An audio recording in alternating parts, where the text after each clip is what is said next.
therapist of Reddit, what's been your biggest "I know I'm not supposed to judge, but holy shit" moment? Early on in my career, while working at a community mental health center, I had a 17-year-old client that had an 18-month-old daughter and was 4.5 months pregnant when we began working together. After we built enough trust in our relationship, she disclosed that she had been repeatedly raped by her father for the past 3 years. He had sole custody of her because her mom suffered from drug addiction and had her parental rights terminated. She reported to him to the local police, small town. However, they were friendly with her father and didn't believe her. They told her they would only follow through with a report if she would detail her sexual assaults with her father present, stating that if she could not do that, they would know she was lying. Her biggest fears were that her children were biologically her father's. She would not get a DNA test because she didn't want to look at them or love them differently. I made several reports to several authorities that declined to investigate or remove her from the home. In the end, my supervisor and I worked our asses off to get her connected with a very thorough and helpful sexual assault agency in another state. My agency and the new agency split the cost to get her there, settled, and safe. She was 18 years old by this time. I still think about her 20 years later and hope she's okay.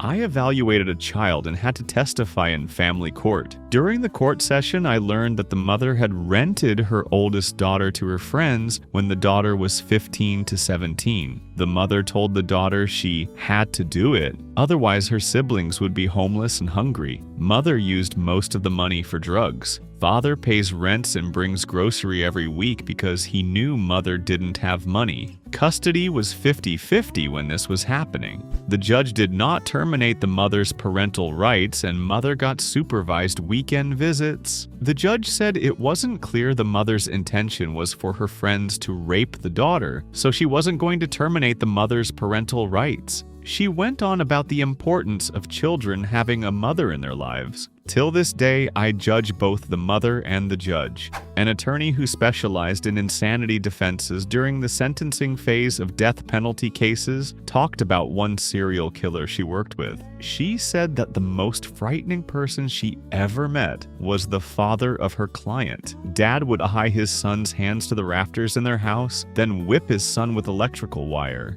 Started my first year practicum at the county behavioral health, working with foster kids. Shadowed my coworker for a session with a 10-year-old. On the drive back to the office, she told me that the 10-year-old was a victim of repeat CSA and has formed a great bond with her caregivers and wants to stay with them. However, her CPS social worker was actively trying to get her back, with her mom, who was still living with her boyfriend that sexually assaulted the client. Her therapist continue to advocate for the client to stay with the caregivers because that's what the client wanted as well. I just cannot believe that CSA isn't an immediate nope, not getting your kids back if that person is still in contact lives with the perpetrator, or is the perpetrator. I had a preteen client whose guardian kept requesting progress notes to see how they've been doing. It's against clinic policy for clients and parents, guardians to have access to the notes. They're allowed to have access to everything else though. The client was very defiant to everyone, but was a wonderful kid throughout their treatment with me.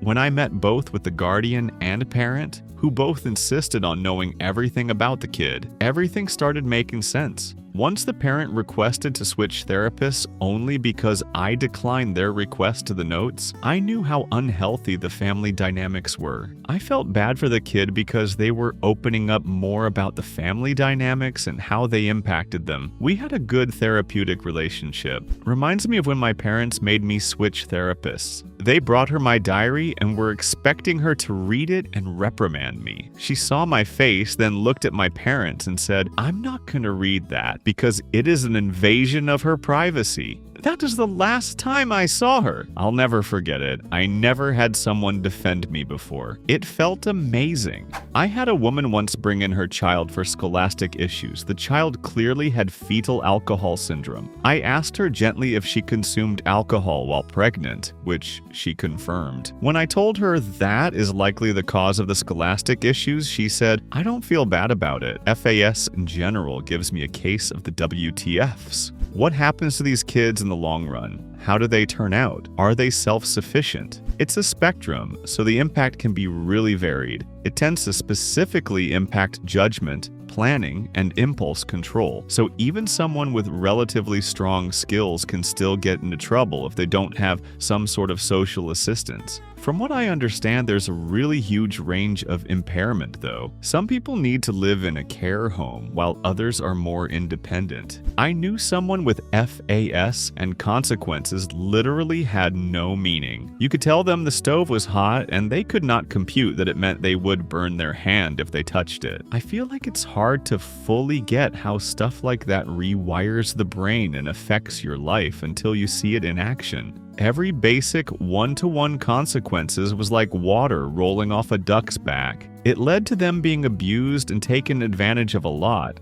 in addition to general not great decision-making. I heard concerning information about the way a child was being treated, not my patient, but a sibling of the patient that I had never met. Called CPS and reported it that day, and the following day found out the child had died. It was traumatizing, and 6 years later I still think about it a lot.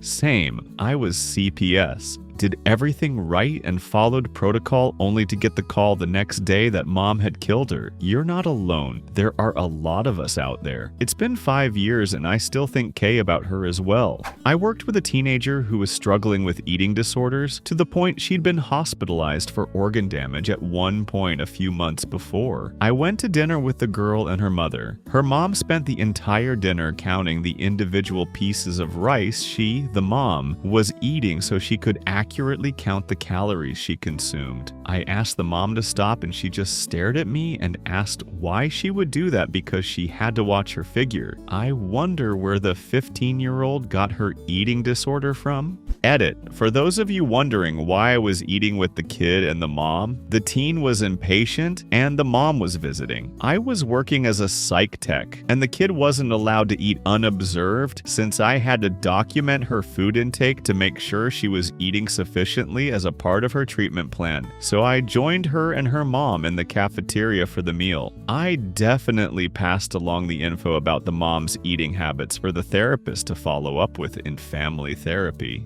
Reminds me of Jeanette McCurdy's book, I'm Glad My Mom Died. She shares how her mother taught her anorexia at 11 to avoid puberty. On her mother's deathbed, she tried to cheer her up by saying she finally reached her goal weight of like 80 pounds. A good read and her audiobook. I once had a man who was attending family therapy with his 3 children admit that his last child, a girl, was an accident we tried to abort. We only wanted boys. The sad thing is, the girl didn't even look bothered. She had clearly heard it all before. They were attending family therapy as the girl was actively suicidal and they didn't know why. That poor girl. Hope things get better for her. I work as a mental health counselor. I'm licensed as a marriage and family therapist at a middle school, ages 11 to 14. I never judge any of the kids' actions, but some of these parents, though. I have had kids literally tell me they're suicidal, and then I have to call their parent who is effectively annoyed that they have to take their kid to get assessed. I also had a kid in the past whose parent was about to move across country for some woman they met on the internet and knew for 2 months. Some scary stuff.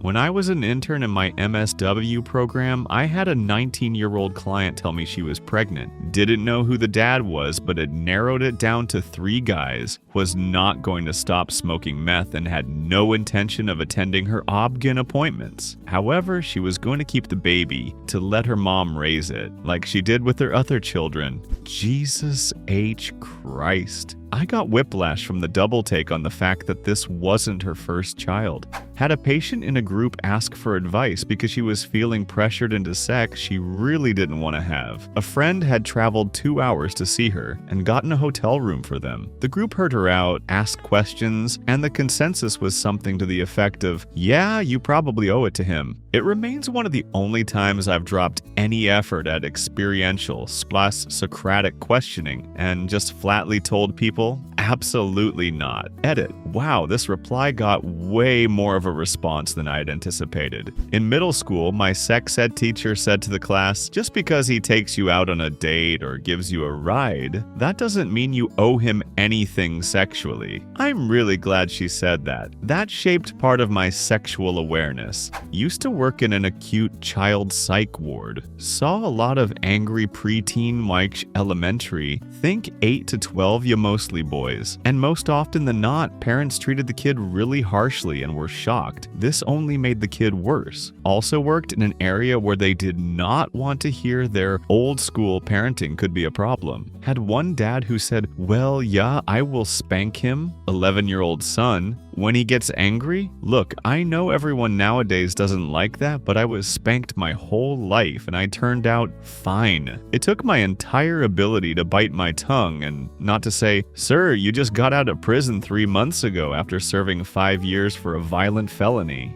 I was an intern working with veterans. One of them was a sex offender and was given to me, male, since he was super heresy with the female social workers. He boasted about how he was wrongfully imprisoned because the 2 girls he raped were lucky they got to experience sex for the first time with an experienced man as opposed to a young boy. The dad that told me I had 2.5 sessions to fix his daughter. My teenage client who threatened to assault me while his father just sat there. Another teenage client who got a giant tattoo of a band she had never heard of. And extremely abusive, like I got physically sick reading the reports of what she did to her children. Mother who had her children taken by CPS, complaining about the food at the foster home not being fresh enough. We can judge. In fact, we have to judge harmful from helpful to be effective at this job. We also have to do no harm and provide the greatest beneficence to our clients. With that said,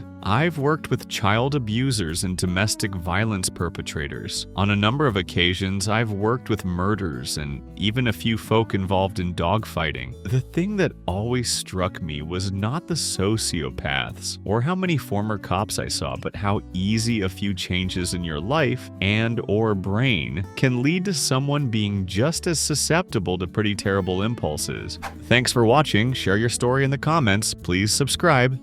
Bye.